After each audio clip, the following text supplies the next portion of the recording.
kuja tubirie zako ni 10.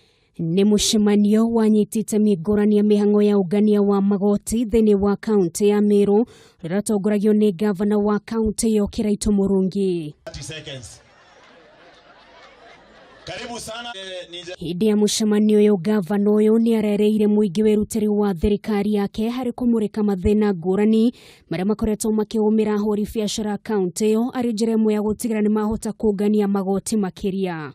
So I want to remove as many obstacles, both administrative and legal, which are being put to make it difficult to do business in Meru. I want Meru to be the most business-friendly county. Kuringana na Kiraitu megukorwo makigathika mitaratara ya bata iri gukorwo ikihuthika kurehe hamwe ene biacara undu mwe na onjoria niguo kuhuthia mihango ya kumakinyiria motungata ngurani. Tumesema wanabiashara watawale market na town zao. So we are doing elections. In January we shall be coming back to create town boards in our main towns like Nkobu, Maua, Mikindo, Riera, itakuwa na town boards.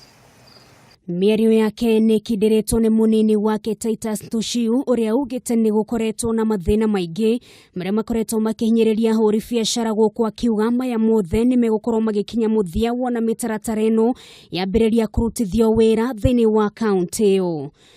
Let's not use the excuse of the markets or this and that is not okay and therefore you are not going to pay revenue. I think that is also not right. Kwa sababu kama soko iko mbaya sana, unafanya nini huko lakini hata wewe? Si ungoje tutengeneze ndio alafu ukuje. Muingi naguo no amukirete ndetono na moko meri guku makiuga ni megukorwo makigunika na njira nene kuna igio ni mekuhota kurika biacara-ini ari njira imwe ya kwethera uboco wa muthenya. Ngiribotera Kameme TV retora kwa Nungari wa Kamau. Really motivates us. Yes. And number